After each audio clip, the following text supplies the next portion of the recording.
Alright! Good morning Pilipinas and good morning world! At sa ating mga kababayang OFW at mga kababayan natin na nandyan sa Pilipinas na walang sawang sumusuporta dito sa ating munting programa, thank you so much at mabuhay po tayong lahat hanggat gusto natin.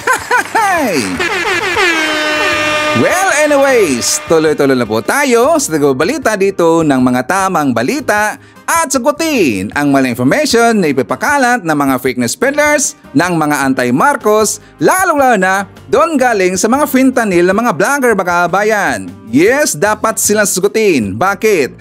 Kasi baka ayan natin sila na lagi pong naninira araw-araw kay BBM at sa Marcos sa may session. Sa katagalan mga kabayan, akala mga paninira ay matutuho yan sa mata ng ibang tao. So dapat silang sagutin kasi ang bagong Pilipinas, bawal po ang mga sinungaling. At syempre, kasama niyo pa rin si Sir Ivan, ang pinakabulol na vlogger sa balat ng YouTube, pero bibigay sa inyo ng mga totoo at mga preskong balita na kinukuha natin sa ating kapitbahay na social media.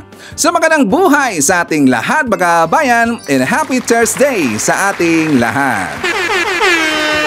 Okay, so before na mag-start mga kabayan, well syempre, as usual, i-check natin ang mga nakapasok sa ating top 5 commenters doon sa ating last vlog. At nandito sa ating listahan, ang nanguna po si Ma'am Shane Sibal. Meron siyang 96 na mga comments. Nandiyan po si Lerma Sondita. Meron siyang 71 na mga comments. Nemi Hasigawa. Meron siyang 31 na mga comments. Nandiyan po si Ana Corduba. Meron siyang 21 na mga comments. And Erlinda Abonita. Meron siyang 17 lahat ng mga comments. Again, thank you so much po sa ating top 5 commenters. At syempre, pasalamatan rin po natin ang ating po mga silent viewer dito sa ating channel. Thank you so much. At syempre, pasalamatan rin po natin ang lahat ng mga viewers na lagi pong nag-like, lagi rin pong nag-shares ng ating mga videos. Thank you so much. And also mga kababayan ko, i-acknowledge po natin ating pong mga channel members. Nandyan si Florante Aquino, Barbara Butler, Pusong Inami, Katita Dar, Susan Torres, Edmond Casellejo, Samuel Membrado, and Via Vivar. I-greet natin ang happy birthday si Maria Edna Sabino. Greetings come from Shannon Reyes. And also belated happy birthday kay Jonah Lord Tesmo. Siya po ang wife ni Sir Erickson Tesmo Vlog. Shoutout daw sa buong pamilya na nandyan sa Barangay Gingawan, Tanawan, Leyte. At saka hi daw and shoutout sa lahat ng mga member ng INC o Iglesia ni Cristo. And also happy birthday kay Kera Sagales. Greetings come from Evangeline Atienza na nandyan sa Dubai. Happy birthday! And also mga kababayan ko, syempre i-greet natin ating po mga suki, mga early birds, yung nanguna po sa mag-comment dyan sa baba sa ating comment section. Nandyan sila si Maria Midasiplon, nandyan po si Len Gonzalez, Flaviana Avila, Lenda Lim from the city of Ilagan, Isabela, nandyan po si Emmy Mapalad, Aubrey 21, Eme Sarino, Jeter Jason, Dionisio Agot, nandiyan po si Marilyn de los Santos, i-greet po natin si Aida Sinsuat, Lerma Sondita, Leonardo Manansala, Julia de Vera, Antonio Payos, Emmanuel Batilier, Nida Malco, Cesar Velches, and hi to Army Lagaso. Okay, so kumusta ang lahat mga kabayan? How are you today? Well, of course, I'm hoping po na sana magandang ating gising ng umaga at meron tayong energetic po na aura katulad po kay Sir Ivan. Siyempre, as usual, doon po sa ating kababayan po na kagigising pa lang at wala pang energy, don't worry, painitin ko po kagad yung mga umaga kasi marami mga baon na mga pasabog at mga balita sa Ivan na magamit ho natin ipandibang po sa mga ipinapakalat na mga fake news ng kabilang kampong mga fake news peddlers. At syempre dapat na silang kukurtin araw-araw mga kabayan kasi sila po ay salot ng lipunan. Okay, good morning Pilipinas, Luzon, Visayas at Mindanao. Well mga kababayan ko, actually okay na po sana ang weather natin dyan sa Pilipinas. Diba lumabas na po ng Pilipinas si Bagyong Jiner mga kababayan. Pero meron pong papasok or baka pumasok na makabayan, ito pong nangalan po na Bagyong Helen. Paborito talaga ng bagyo ang Pilipinas.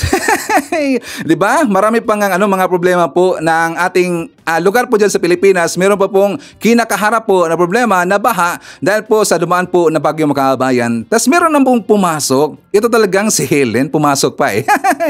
So as always, aking sinasabi dito na dapat stay safe po tayo. Pasensya lang po tayo. Pasensya lang po kasi nga ang Pilipinas talaga pong talagang roadway siya sa mga Bagyo Makabayan. Parang nagiging normal na ho sa atin sa Pilipinas, pero sanay na ho tayo.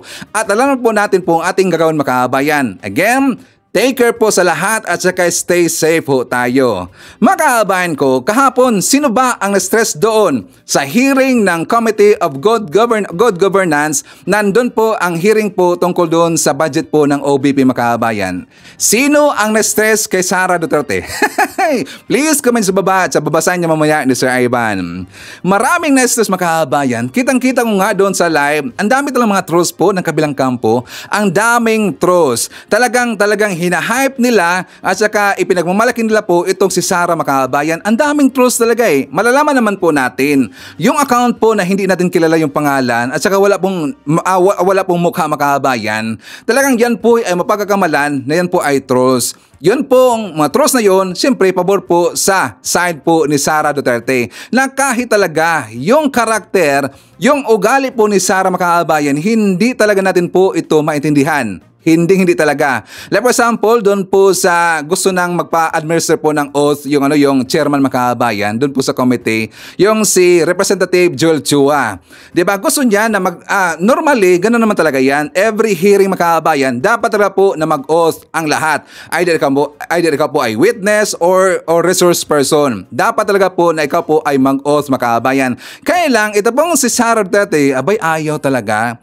Kasi sabi niya, according daw sa letter na kanyang na-receive Makabayan, galing po sa SOR, wala na nakalagay doon na pati rin po yung resource person na mag-take po ng oath Makabayan. Wala po, kundi ang witness lang daw. Kaya kahit talagang napakakapal po na kanyang mukha Makabayan, lahat po nag-take oath. Aside lang po dito kay Sara Duterte Makabayan kasi ayaw niya. At saka talagang ipinaglalaban niya na hindi na nakalagay doon, so hindi na kailangan po na mag-oath kasi dapat po yung witness lang po. Pero hindi ba niyan inisip? Sana nag-check siya sa social media sa panahon po ni Pinoy Makabayan, sa panahon rin po ni Estrada, sa panahon rin po ni Justice Carpio, kay Justice Carpio Makabayan. Di ba sila po nag-take oath? Pero si Sara gusto niya exempted siya Makabayan. So hindi talaga po maganda ang kanya ipinakita doon na asal. Totoo naman talaga yung sinasabi nila na si Sara isang bratinila Makabayan. Bratinila po itong si Sara. Pero sinasabi niya, iginigit niya na hindi daw siya spoiled brat Makabayan. Hindi daw siya spoiled brat. Pero doon pa lang po sa ipinakita niya sa hearing Makabayan, yung tao na yon nakita doon sa katauhan po ni Sara Duterte, wala talaga po sa kanyang genes, wala talaga sa kanyang katauhan na magiging leader Makabayan on the next election. Wala talaga eh. Kahit kunti man lang po, no? Kasi nga, doon po sa hearing na yon, nakaasa lang po siya doon po kay GMA or kay Aling Maliit Makabayan. And also sa kanya rin pong attorney, kasi dalawa po ang kanyang attorney Makabayan. Sino Sir Ivan? Si Marcoleta at saka si GMA. So yung dalawa na yon, yun po ang kanyang attorney. Tsaka para sa akin, talagang napakabait po ng Kongreso. Bakit si Ivan? Kasi nga, di ba, binigyan pa siya ng chance dito na siya po ay mag-privilege speech Makabayan. Ang haba pa ng kanyang privilege speech. Tinaiman ko yun eh. Siguro mga 10 to 12 minutes yata yun. Ang haba talaga Makabayan. Pero ang buod lang po na kanyang speech, as usual, ang kanya pong laging tera at saka ribat dito sa mga nagtatanong sa kanya, political attack daw Makabayan. As always, political attack daw ang ginawa sa kanya at saka sa kanyang office Makabayan. Gusto lang daw siya nasisiraan dito. Gusto lang daw siya na according po sa kanya, walang nagsabi niyan iba. Sabi niya, hindi daw iboboto itong si Sara Duterte. Siya lang po ang nabigay sa atin po ng idea Makabayan na hindi daw iboboto si Sara Duterte. Mismo po, nandun po sa kanyang speech mga kabayan.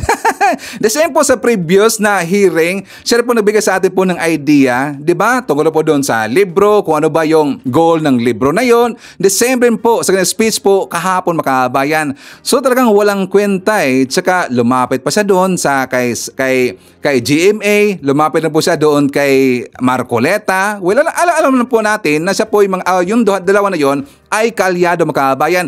At alam na po natin na yung dalawa na yon, siya po yung advisor. Silang dalawa na yon ang advisor po ni Sara Duterte. Kasi sa kanyang speech na napakahaba mga kabayan, well, binasa na po niya galing po sa kanyang cellphone. Binasa na nga niya, mali-mali pa mga kabayan. At saka lagi pa siya maglo-loading. 'Di ba?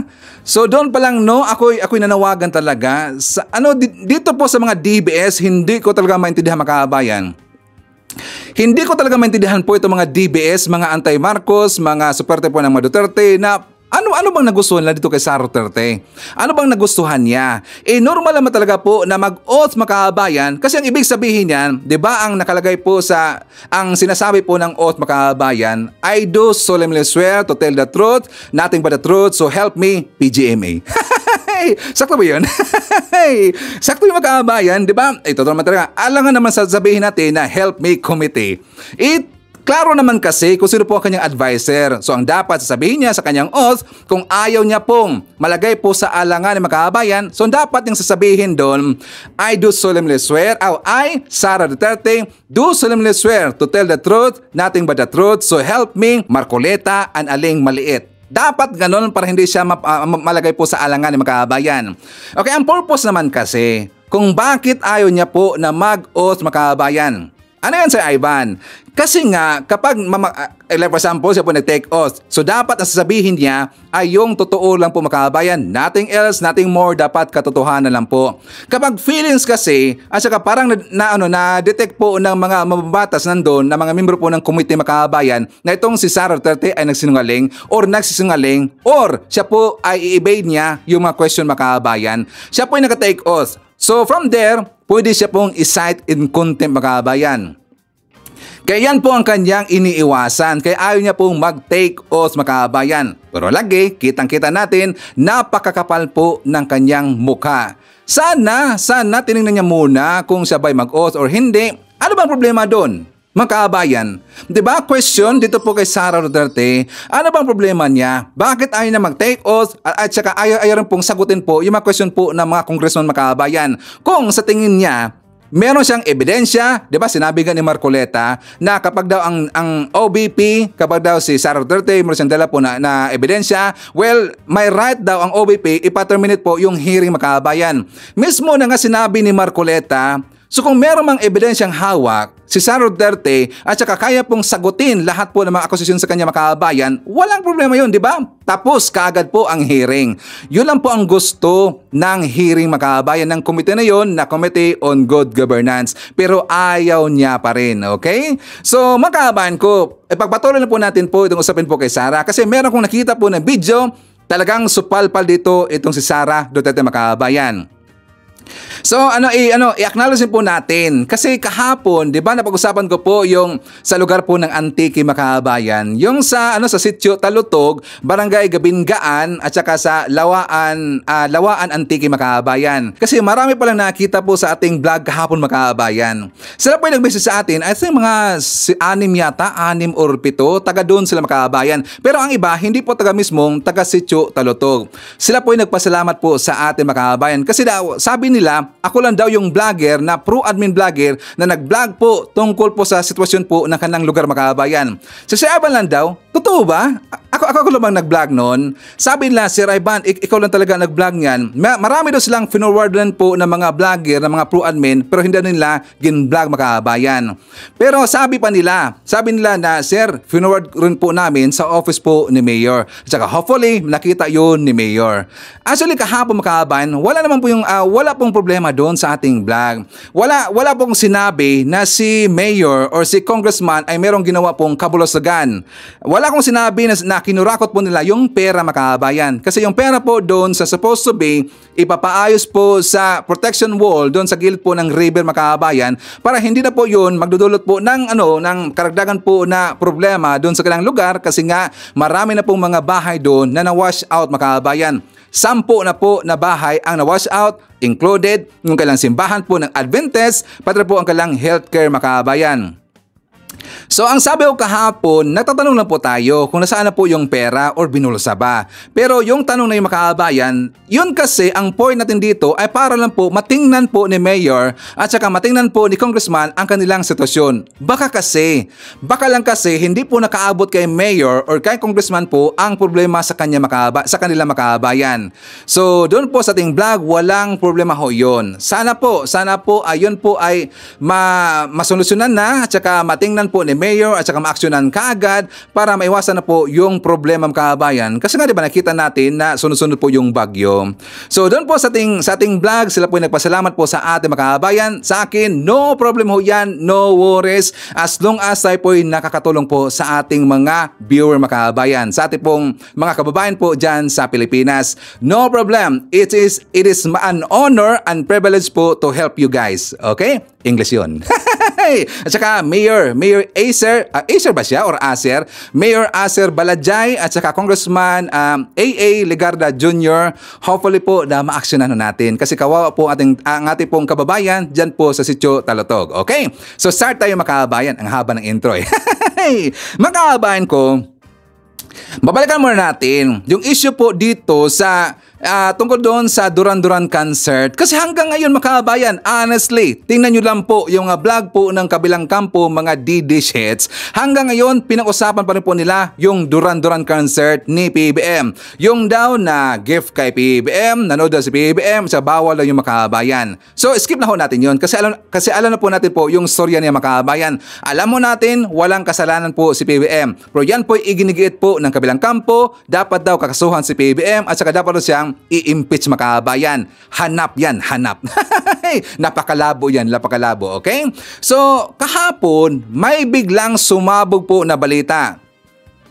Ano yan, Sir Ivan? Kasi doon po sa Bilyonaryo.com mga kababayan, isa pong media na sinabi na meron silang pinatungkulan doon na according sa kanila ang napalabas daw ng picture mga kababayan, si Senator Amy Marcos daw mga kababayan, si Senator Amy Marcos daw ang nag-leak po ng video or ng picture. Doon po siguro sa kanyang mga kalyado kasi alam niyo mga kababayan, alam po natin na medyo si Senator Amy Marcos may pagka-jealous po kay PBBM.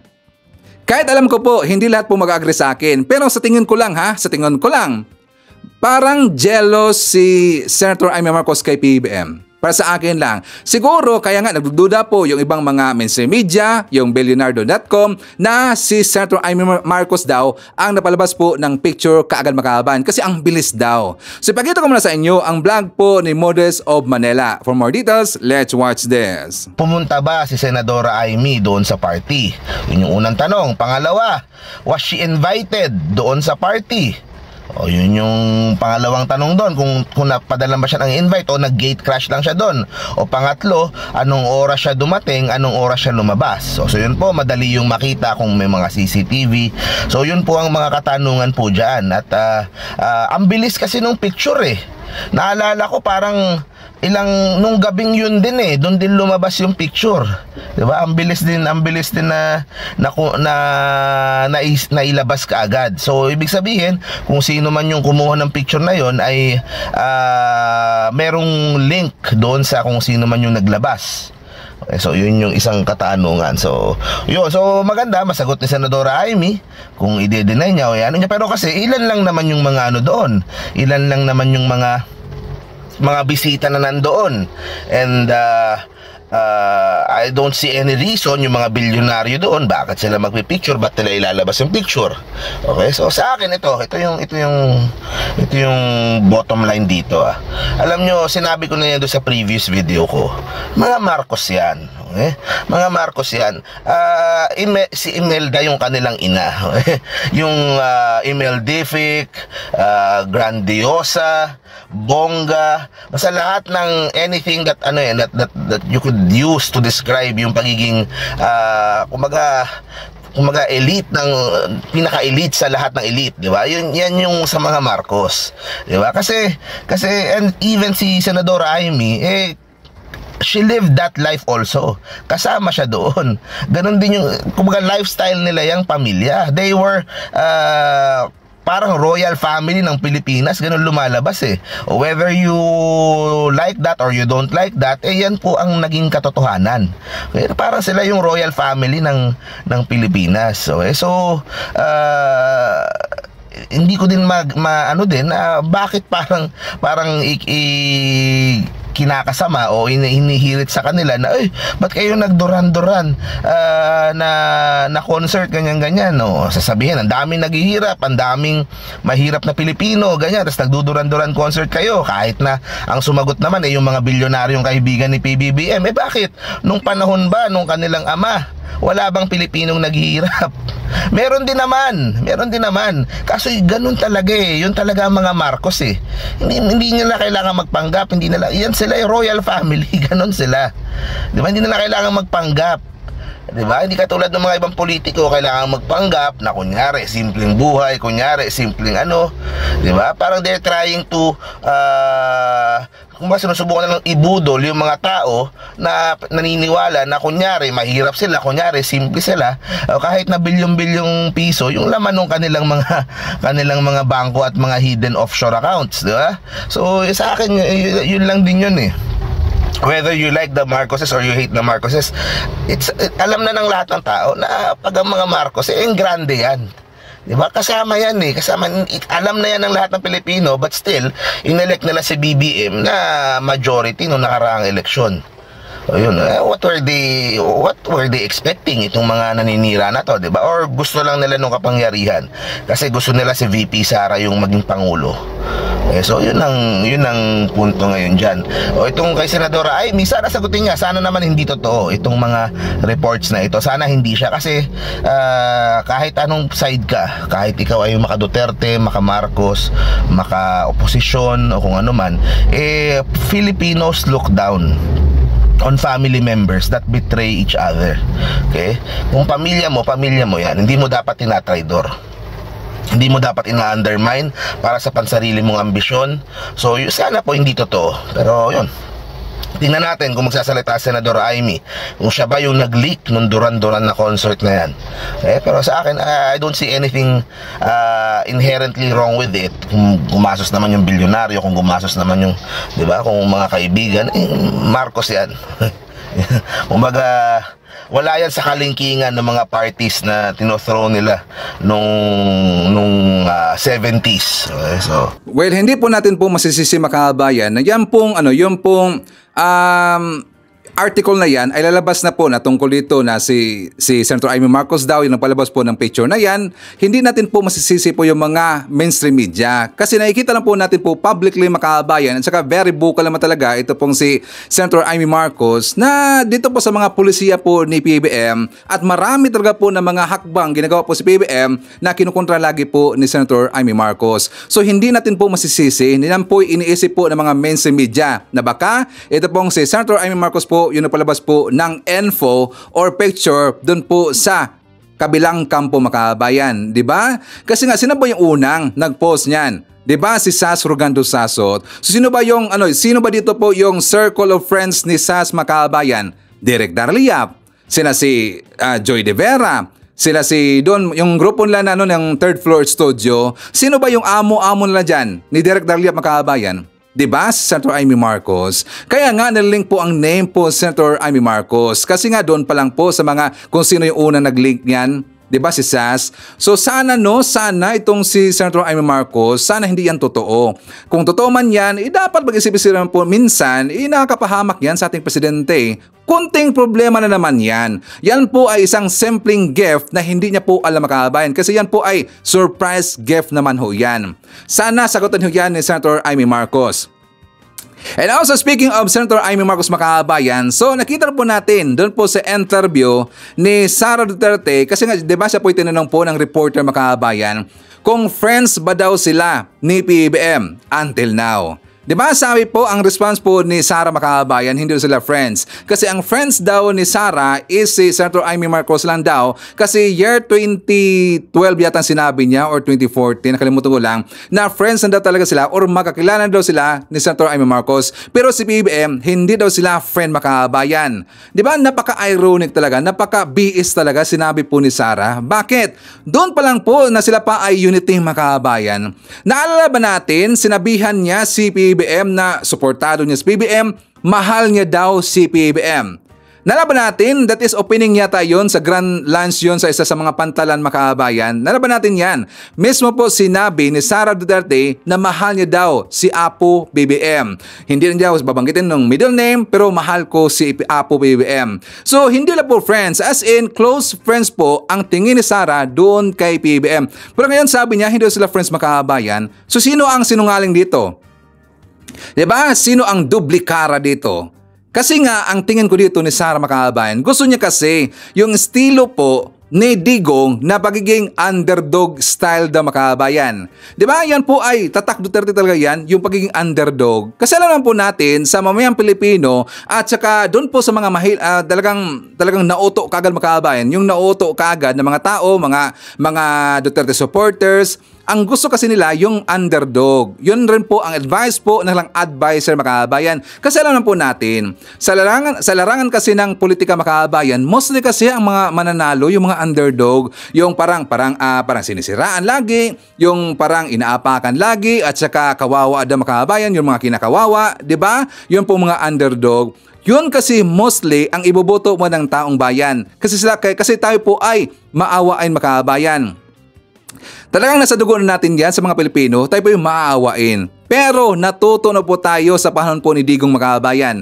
Natuto na po tayo. Kasi sabi po ni Sara Duterte, sabi niya, wala daw siyang plano pong tatakbo on the next election. Sinabi niya, mismo po doon sa hearing makabayan. Pero yan po iniba niya bigla nung siya na po ay tinanong po ng mga reporter makabayan. Sabi niya, hindi daw siya tatakbo sa midterm election by next year. Magpapahinga daw siya makabayan. Pero wala siyang sinabing hindi siya tatakbo sa year 2028 for presidential election. Binago niya kasi nga doon po sa hearing makabayan, kasi feeling niya binukbuk ka na siya doon, dinikdik ka na siya, tsaka talagang nasabo na siya doon. Tapos sabi niya, bakit daw siya ginigiit dito, ginigipit, wala naman daw siyang planong tatakbo po sa eleksyon makabayan. Kundi daw, pinuhin out niya itong si Martin Romualdez na siya daw yung tatakbo bilang presidente makabayan. Si Sara, wala daw eh. Pero alam ho natin ang style po ng Duterte, katulad po kay Digong makabayan, magpaka-underdog, mapaka-wala makabayan or hindi ako tatakbo ng mayor, hindi ako tatakbo po bilang presidente or vice-presidente. Style kasi nila yan. Pero tayo po ay natuto na makabayan, okay? Diba? Ano ba sa tingin nyo makabayan? Dito sa attitude po ni Sara, okay lang ba sa inyo? Okay lang ba sa inyo? Itatanong ko dito, okay lang ba sa inyo na maging presidente on the next presidential election itong si Sara makabayan? Please comment sa baba at saka babasahin natin yan mamaya makabayan, okay?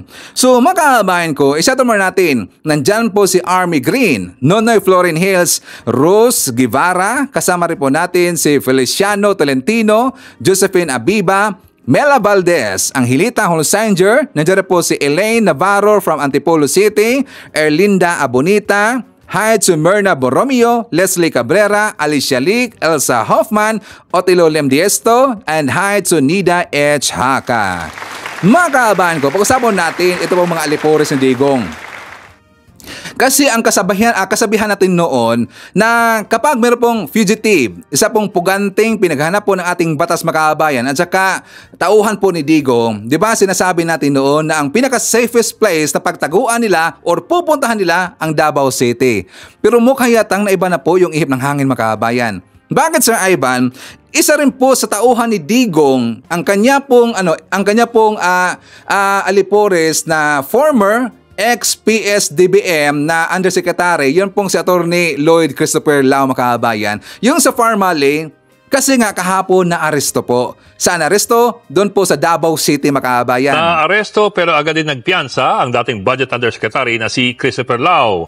Kaugnay po yan ang kinasasangkutan niyang kasong katiwalian sa pagbili ng noong pandemya. Nasa frontline na balitang yan, Gio Robles. Sa bisa ng arrest warrant na aresto ng PNP Criminal Investigation and Detection Group Davao Region, si Lloyd Christopher Lau, pasado alas 11 kaninang umaga sa Ecoland, Davao City. Siya ang dating Executive Director ng Procurement Service ng Department of Budget and Management noong Administrasyong Duterte. Agosto ng kasuhan ng graft ng Sandigan Bayan si Lau at si dating Health Secretary Francisco Duque dahil sa manumalyang pagbili ng medical supplies noong COVID pandemic. 41 billion pesos na pondo ng DOH ang iligal na inilipat sa PSDBM noong 2020. Si Lau ang namamahala sa PSDBM nang makuha ng kumpanyang Pharmaly ang bilyon-bilyong pisong kontrata sa Agad namang nakapagpiyansa kanina ng 90,000 pesos ang dating opisyal kapalit ng kanyang pansamantalang paglaya. Ikinadismaya ito ni dating Senador Richard Gordon na siyang nanguna noon sa pagdinig ng Senate Blue Ribbon Committee kaugnay sa Pharmaly deal. Nakakalungkot, medyo mababa masyado yung bail, 90,000. Dapat talaga, with all due respect to the ombudsman, ang final nila ay plunder. Ayon naman kay Senator Risa Ontiveros na nanguna rin noon sa investigasyon, dapat ituro ni Lau ang nasa likod ng korupsyon noong kasagsagan ng pandemya. Magsilbi raw sanang leksyon ang pagka-aresto ni Lau sa mga tiwaling opisyal ng gobyerno. Time to face the music, Attorney Lau. Oras na para harapin mo ang mga kaso laban sa'yo. Aminin na rin sana kung sino nga ba ang mga big boss na may pakana at nakinabang sa korupsyon sa bilyong-bilyong funds. Noong Hunyo, sinabi ni DOH Secretary Duque na direktiba ni dating Pangulong Rodrigo Duterte ang pagbili ng bilyon-bilyong pisong ice. Muli namang iginiit ni Gordon na si Duterte ang protektor umano ni Lau at mga kasabwat nito sa Pharmaly. Minumura niya ang COA, nag-expose na ang COA. Minumura niya kami sa Blue Ribbon. Sinasabi niya, hindi ko papayagan mag-attend. Inutusan niya ang cabinet, huwag kayo mag-attend ng hearing ni Gordon. Plano raw ni Gordon na muling pabuksan sa Department of Justice ang kaso ng Pharmaly. Ngayon makabayan, mukha yatang minamalas na ang grupo ni Digong. Mukha yatang kinakarma na ang grupo ni Digong. Diba, nahuli na or naaresto na itong si Kibuloy. Ngayon naaresto na itong si Atty. Lau. Sino ang next makabayan?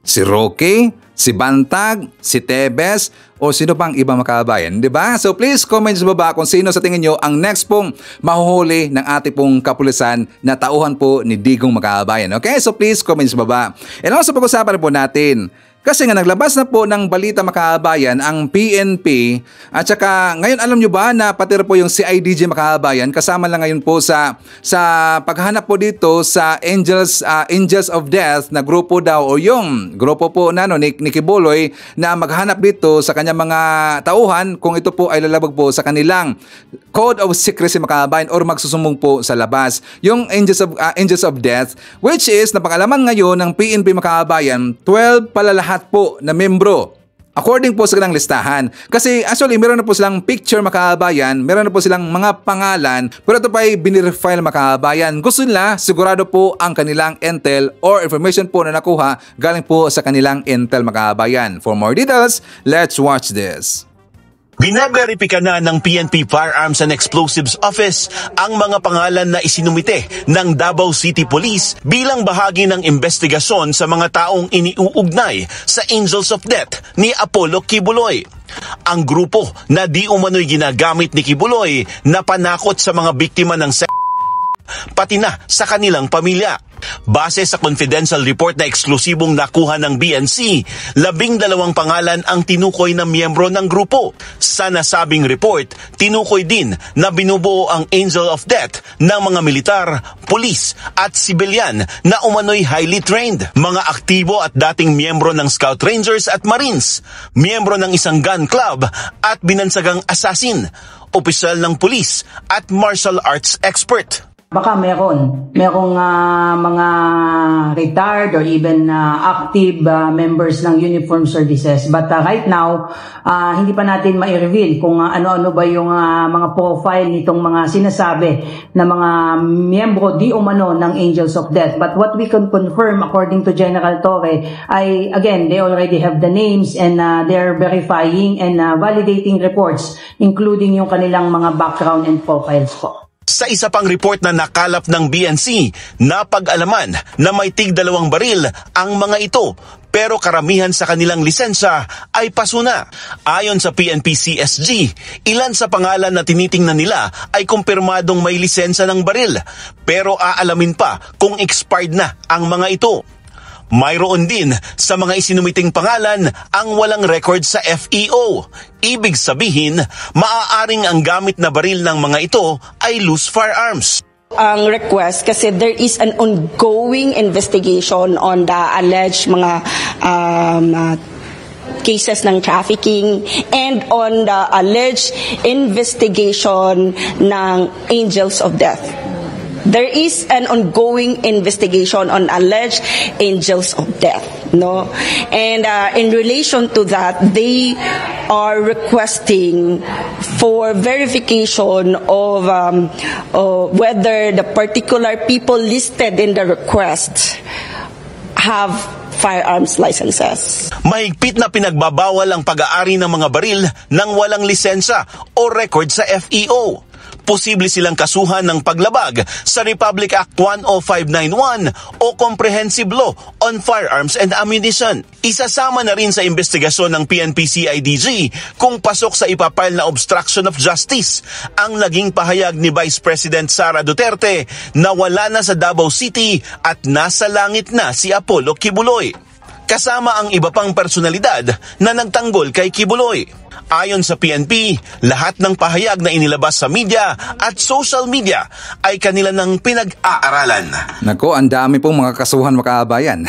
Ang daming mga kasuhan dito, pati po si Sara Duterte. Klaro naman kasi ang kanyang ginagawa noon na gusto niyang i-divert po yung info, mga kabayan. Si Kibuloy, wala daw sa Davao City, nasa langit daw, mga kabayan, di ba? Gunggong talaga eh. So dapat na lang talaga itong si Sara ay kakasuhan, mga kabayan. Yan pong si Digong, si Bato de la Rosa, si Robin Hood, at saka itong si Bongo, mga kabayan, di ba? At saka hindi lang po yung mga vlogger at saka yung mga tauhan po ni Kibuloy doon po sa loob po ng compound, mga kabayan, ang mga kasuhan.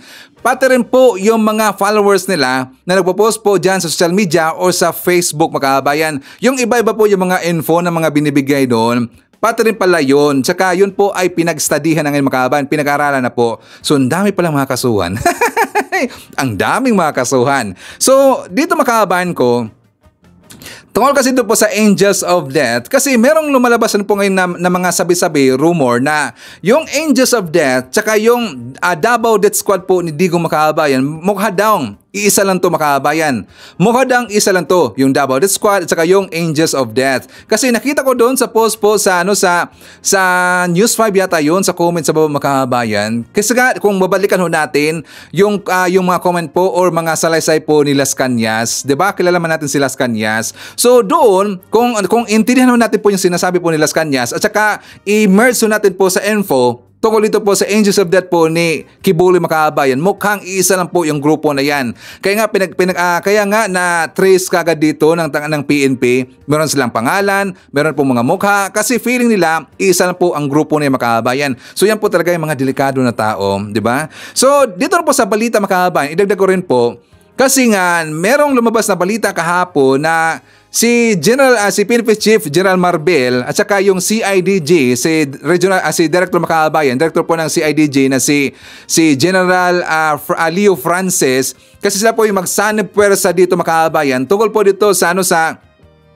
cybercrime po na issue at saka tungkol po dito po sa pagpapakalat po ng mga fake news, sa mga ginawa pong hindi maganda ng mga tauhan po ni Digong. So ito po ikinatatakot ngayon na mga membro ni Kibuloy. Kasi dito tingnan nyo, sanib puwersa si General Leo Francis at saka si General Marbel, mga kabayan.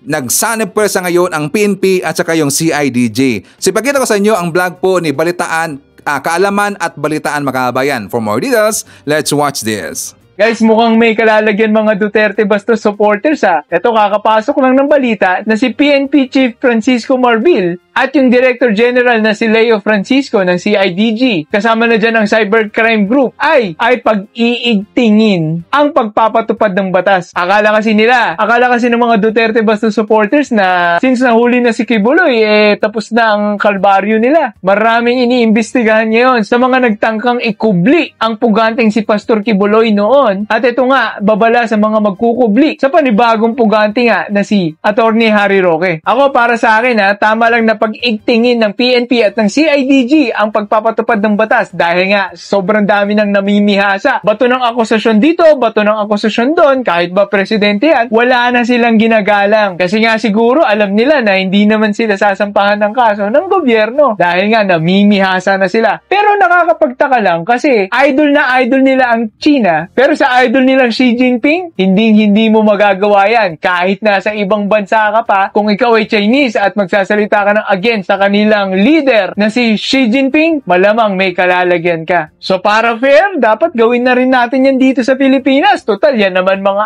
idol nyo Maging mahigpit po tayo sa pagpapatupad ng batas. At ito nga, inaasam-asam natin ay may mga iniimbestigahan na ngayon na mga post sa social media at mga digital evidences, no? Kasama na dyan ang anti-cybercrime team para tignan kung sino ang mapapanagot sa mga taong tahasang nagbabiolate ng batas. Ang isang example dyan ay yung harboring a criminal na nakita naman natin na mukhang nalabag nung panahong hinahanap si Kibuloy. Diba kung matatandaan natin, nag-celebrate pa nga si Kibuloy ng birthday niya habang hinahanap siya ng Senado? Hindi ba tahasang pangmamaliit na yan sa batas ng Pilipinas sa mga tagapagpatupad ng batas? Ayan, kaya kung napapanood mo to, DBS, yan, Duterte Bastos supporters, babala na ito sa iyo, babala na ito sa iyo, baka kasama ka ni Kibuloy, maglabing-labing kayo sa bagong kingdom ni Kibuloy. Nakakapagtaka ka lang meron kasing mga batang nagkwento ng pang-aabuso mismo at tinuro si Kibuloy. Pero ikaw, pinagtatanggol mo siya. Siguro tama nga si Duterte na magkikita-kita kayo sa dagat-dagatang apoy. Alright. Good job! Good job! Magaling pa naman yan si Leo Francisco. Pag binigyan niya ng task, siguradong tutuparin yan. Tapos tandem pa kay PNP Chief Marbil. Naku, mukhang merong mga hindi makakatulog neto sa Kulambo. Guys, basahin natin pagkakasabi. Ito mismo ang sinabi. We have mobilized a dedicated investigation team to pursue those who sheltered Kibuloy and obstructed justice. Dagdag pa niya, the PNP is fully committed to bringing this individual to account and ensuring they face the full force of the law. Yan ang sinabi ni General Marbil. So ayan guys kung hindi ka kinakabahan, ibig sabihin, kung DBS ka at hindi ka kinakabahan, ibig sabihin wala kang brain. Kung kinakabahan ka, pasalamat ka kasi ibig sabihin nakakapag-isip-isip ka.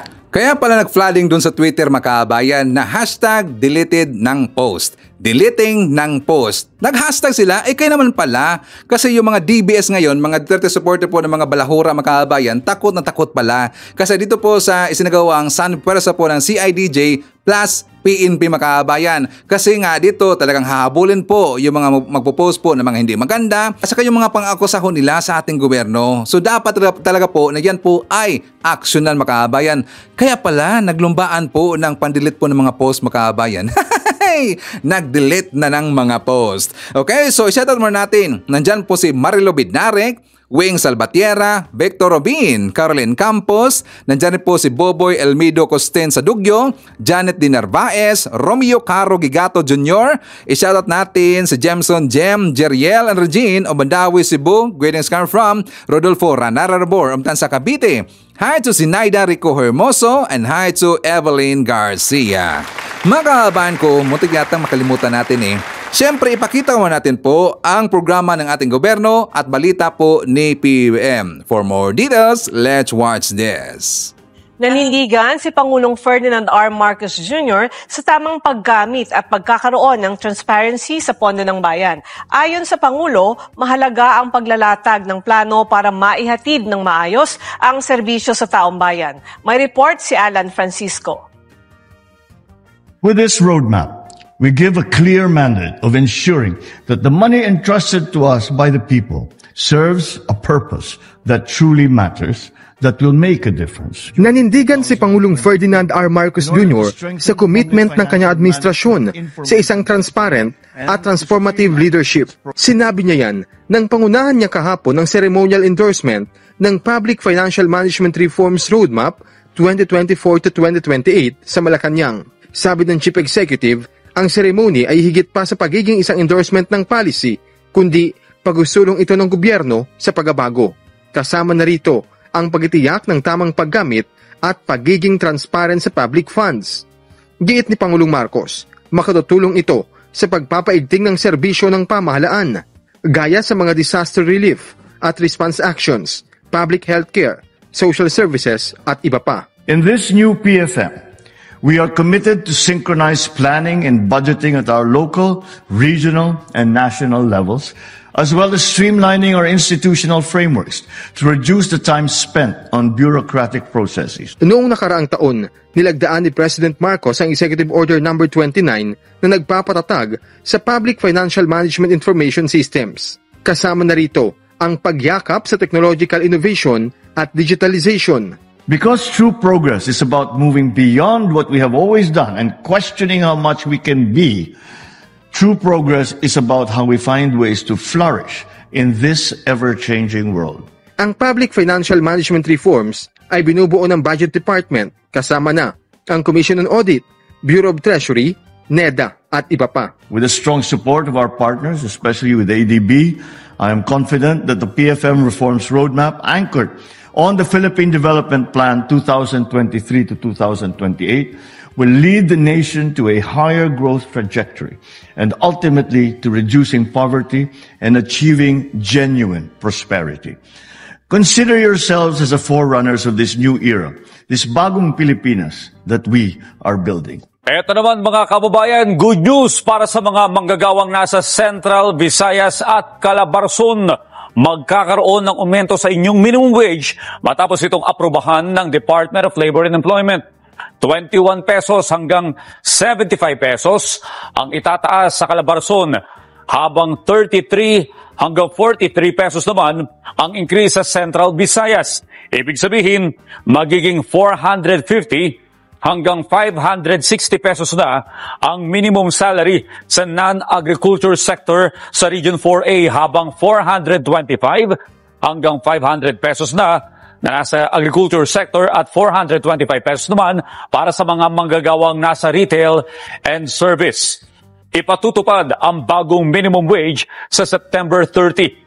Depende naman sa city o municipality class ang pagtaas ng minimum wage sa Region 7. Kapag Class A, 458 hanggang 501 pesos ang minimum wage increase, habang 425 hanggang 463 pesos naman sa Class B at 415 hanggang 453 pesos para sa Class C. Epektibo yan sa October 2. Halos 1.2 million ang makikinabang sa pagtaas ng minimum wage sa Calabarzon at Central Visayas. Pinuri ni Pangulong Ferdinand R. Marcos Jr. mga empleyado ng gobyerno dahil sa kanilang pagpapakita ng husay sa trabaho at paglilingkod sa ating bayan. Yan ang ulat ni Alan Francisco. And a happy 124th Philippine Civil Service Anniversary to my fellow workers in government. So let me congratulate this year's outstanding government workers. Your exceptional service, you're complemented by your principles, your virtues, your hard work has truly inspired everyone to strive to make a difference in our society. Yan ang pagbati ni Pangulong Ferdinand R. Marcos Jr. sa mga manggagawa ng gobyerno. Nang pangunahan niya kanina ang awards rights para sa 2024 Outstanding Government Workers na ginanap sa Malacanang. Ang okasyong ito ay nagpapakita ng natatanging talento at dedikasyon ng mga empleyado ng pamahalaan sa publiko. Ang taunang search for outstanding government workers ay base sa Civil Service Act of 1959. Pinaigting ito ni dating Pangulong Ferdinand E. Marcos Sr. At higit 6 na dekada buhat ng magsimula. Sabi ni Pangulong Marcos, nananatili ang layunin nitong kilalanin at bigyang parangal ang mga ambag ng mga government employees sa public service. 3 natatanging awards ang ibinigay At ito ay ang Presidential Lingkod Bayan, Outstanding Public Officials and Employees o Dangal ng Bayan at ang CSC Pag-asa. Ayon kay Pangulong Marcos, may tuturing na isang hamon, nakakapanabik at rewarding ang paglilingkod sa gobyerno. We serve because we make a difference. We serve because it is in our DNA. We serve because we love the Philippines. Ang mga public servants anya ay nakaambag sa pagpapabilis ng proseso ng pamahalaan sa pagpapaganda ng ekonomiya at pagpapabuti ng serbisyo. Naniniwala ang Pangulo ng mga pinarangalan at ang mga manggagawa ng pamahalaan ay nakatutulong sa pagsusulong ng isang bagong Pilipinas. Nanawagan din siya na ipagpatuloy ang transparency sa trabaho at ang paglilingkod ng may integridad. Thank you for all the good work that you all do. And I hope that this small recognition that we do today to our awardees, it just serves to remind us of the army of people who are working quietly, who are not recognized, but continue to go to work every day and do their job the best way that they can. And for that, I thank you all who are in the civil service. Okay, so palapakan natin si PB Makabayan. Also, palapakan natin po yung Marcos administration. At syempre, palapakan po natin yung mga public officials po na nagtatrabaho po ng matino at merong integridad Makabayan. Okay? Again, palapakan natin po ang Marcos administration. So, makahabaan ko, isatumar natin. Nandyan po si Felix Apari from Bohol, Ashen from Cyprus, Rusa Agonzaga, Divina Dicuaten, Marilo Gallego, Jemeting. Nandyan po si Luisito Niedo, Flor de Lisa, Gamiao, and Haitsu Avelino, Iduagin. Okay? So, makahabaan ko, don't forget nga pala, i-like ko natin ating video. Malaking tulong ho yan makahabayan. And also, please, i-share natin kung hindi mo yan kalabisan sa inyo. Okay? So, malaking tulong ho yan sa ating channel makahabayan. So, makahabaan ko, ipakita ko sa inyo ang vlog po ni Attorney Claire. For more details, let's watch this. Okay, mga ka-clear, sa akin dito ha,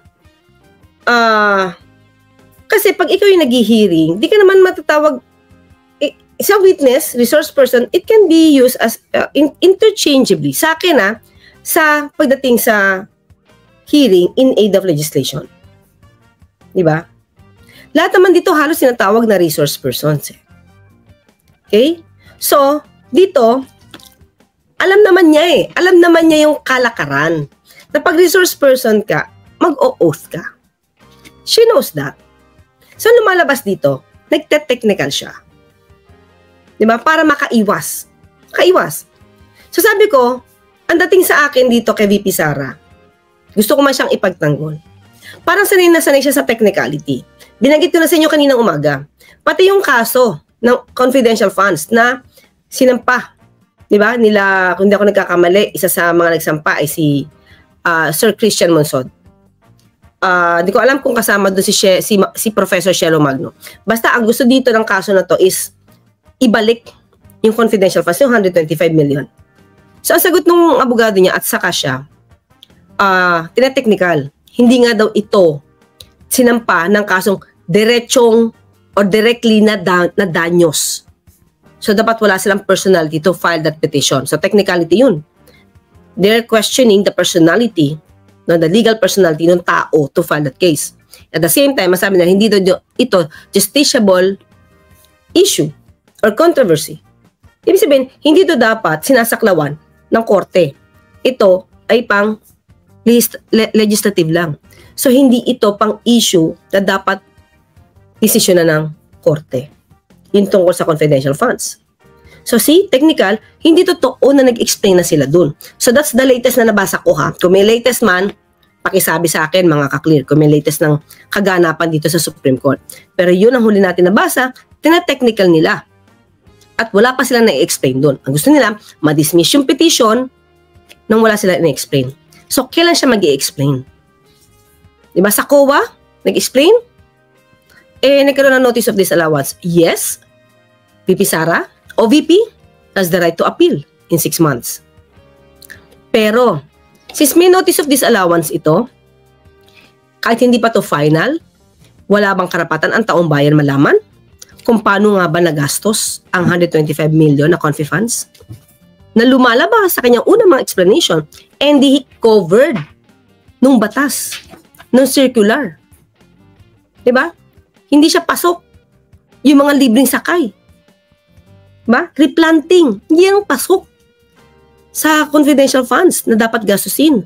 Dapat lahat ng gagastusin ng confidential funds ay may connection sa confidential activities in relation sa national security and peace and order. Dito, sabi nga niyan, lumalabas sa records, replanting, magnegosyo ka taday, hindi siya pasok Kaya siya nako-question. So ngayon, nahihirapan siya mag-explain kasi nasabi niya na yun nung una kay Senator Risa Ontiveros.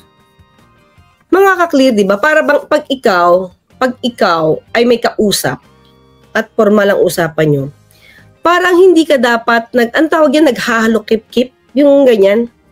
Tawag yan, okay? Hindi ka, itong kilos sa papanotam. Ito to.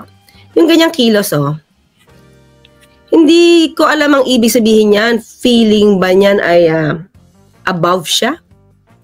Kaya parang, kiber ko. Parang gano'n yun, kiber ko.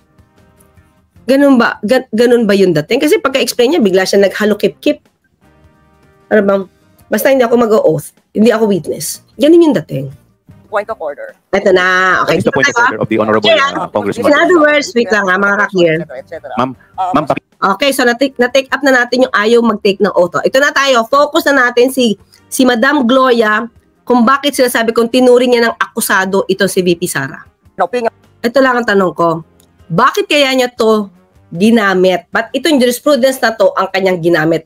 May nagturo ka sa kanya may nagturo ba sa kanyang lawyer o nag-research lang siya? Kasi kung nag-research lang siya at nagturo sa kanyang lawyer, palpak si GMA. Hindi niya alam gamitin yung batas na to para pumabor sa kanyang alagang si VP Sara. Hindi ito nakabuti. For me, kung ako ang makikinig lawyer, alam ko yung mga terminology yung gagamitin nila, nilaglag niya si VP Sara dito, tinuring niyang akusado dito sa VP Sara. Ngayon, ang pinag-usapan ngayon ni GMA, ang difference between a witness and a accused. Diba? So kung sinasabi ni VP Sara na hindi siya witness, so ibig sabihin ni Madam Gloria, accused, magiging accused o similarly na si VP Sara with the term accused? So parang pinapangalandakan niya na mayroong kasalanan. The way I see it, pwede siya maging accused o mukhang akusado siya, meron siyang tinatarget siya, so dapat protektahan siya kasi akusado na siya. Ganon yung dating Madam Gloria, yung right against self-incrimination, i-invoke mo lang yan kapag may tanong na.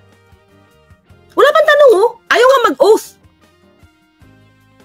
Diba? Yan ang problema mga kaklir minsan. Nakadinig lang. Diba? Nakadinig yung legal terms. Ginagamit. Tapos hindi alam gamitin. Hindi nila alam na nilalaglag na niya yung alaga niya. Sa akin, nilaglag niya yung alaga niya dito. Dahil tinuturing niya na si VP Sara ay isang akusado. Tinuturing niya na si VP Sara na nagkasala. At dahil nagkasala yan, dapat yan hindi piliting magsalita. Ganon ang dating ng kanyang manifestation, yung point of order niya. Diba? Dapat ma-realize to ni VP Sara. Naku, nilaglag ako ni Ninang. Bakit ganon ang sinabi niya? Bakit tinuturing niya na ako suspect? Ba't tinuturing niya na ako na akusado? Ang pinag-uusapan dito, Office of the Vice President. So that is the point of order I am raising, and there is a Supreme Court ruling to this effect. Thank you, Mr. So, ang gusto kasi mangyari dito ni GMA, huwag pilitin si VP Sara magsalita. Diba? Huwag niyo pilitin yan. Kasi yan ang target nyo. Siya ang target nyo sa privilege speech ninyo. So, since siya ang target nyo sa privilege speech nyo, i-consider siya na suspect or akusado according do sa kanyang binasa na batas at jurisprudence. O since siya ay tinuturing ng akusado dahil siya ang target nyo, hindi siya ordinaryong witness na pwede niyong pasagutin. Mas mataas yung level ng kanyang right. Dahil ang right ng akusado ay mas mataas, as compared sa mere witness. So, kung poproteksyonan ni GMA si VP Sara dahil dito, sa hindi siya mere witness, tinuturing na ni Gloria, ni GMA, na mukhang may kasalanan si VP Sara. At hindi niya pwedeng tanungin dahil yan ay may karapatan mag-invoke ng kanyang right against self-incrimination. O, diba? May I just say that I take notice of the opening speeches and nasabi doon, there is a determination of misfeasance, nonfeasance, and malfeasance. And those are cases that should properly be taken in the courts of law. What we are witnessing now is no ordinary legislative inquiry. This exercise is a well-funded and coordinated political attack. This much is evident from the very words of the privileged speech that malfeasance, nonfeasance, misfeasance were still under, usually makikita mo sa revised penal code, more on the pag sinabi natin mal but's bad, malfeasance, diba? Mga maling ginawa, public officer, involving public officer. Non-feasance, walang ginawa. Misfeasance, okay, maling nagawa. Yan. Sabi niya ngayon dito, binanggit na malfeasance, non-feasance, misfeasance, na ang nature nito is criminal, diba? Criminal in nature to, na dapat ma-take up na lang sa proper forum. Pero implied lang yun eh. Ang for me ha, mga ka-clear, ang pinag-usapan kasi dito talaga is pondo. Ano ba naman ang masama? Kung kompleto ka naman ng papel, i-report mo na dyan no, para mapahiya yung mga taga-house. Para walang maiba to sa'yo. Ba, hirap na hirap mag-justify nung 125 million confi funds na ginastos na 11 days. Diba? Minsan makikita mo talaga ang dating iwas. Tapos lahat ng mga kumakampi sa kanya gustong umiwas. Ibang klase si VP Sara. Ayaw matanong pagdating sa budget. Paano pa yan? Kung ikaw, kahit sabihin mo na hindi ka tatakbo kasi may sinabi siya dito, hindi siya tatakbo sa susunod na election. Of course! Pang local yun, saka pang senador eh. Hindi naman yung pang presidente. Sabihin mo, di ka tatakbo sa 2028. Imposible yan na hindi siya tatakbo, makaabayan. Talagang tatakbo ho yan si Sara Duterte. Kasi nga siya po yung ipupush ho yan ng kanyang pamilya, ni Digong, ng kanyang mga kapatid, at saka ng kanyang mga followers o mga supporter. Talagang tatakbo ho yan. Kahit anong gawin niya, sabihin niya na sinasabi niya na hindi siya tatakbo, wala siyang plano, magpapahinga daw siya muna sa politika, makaabayan. Pero asahan talaga natin yan. Asahan natin yan, siya po ay tatakbo this coming year 2028, makaabayan. So talagang iba ang kanyang ugali kasi siya po ay isang adiktadura, makaabayan. Ganon kasi ang tatak Duterte, mga adiktadura. Yan. So again, yan po ay tatak Duterte at dapat po ay tayo ay natutuna at dapat po ay bantay-bantay po, makaabayan. Okay? So makaabayan ko, thank you so much po sa ating mga viewers na nag-comment dyan sa baba sa ating comment section na hindi ko na shout out.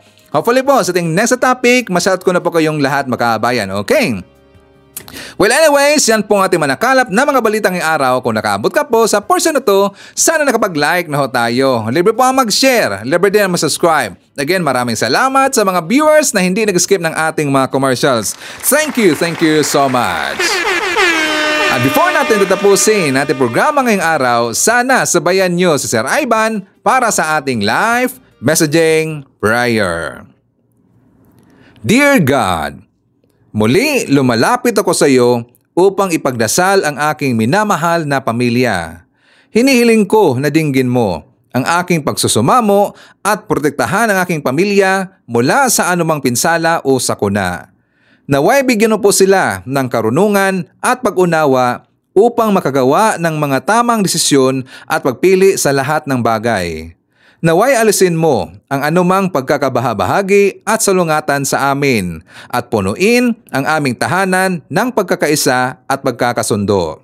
Naway ipalaganap mo ang kapayapaan at kagalakan sa aming tahanan at naway ang iyong pag-ibig ay tumagos sa bawat sulok ng aming sambahayan. Papuri sa iyo. Sa pangalan nating Panginoong Jesucristo, Amen. So maraming salamat mga kababayan, and I hope to see you again on my next video.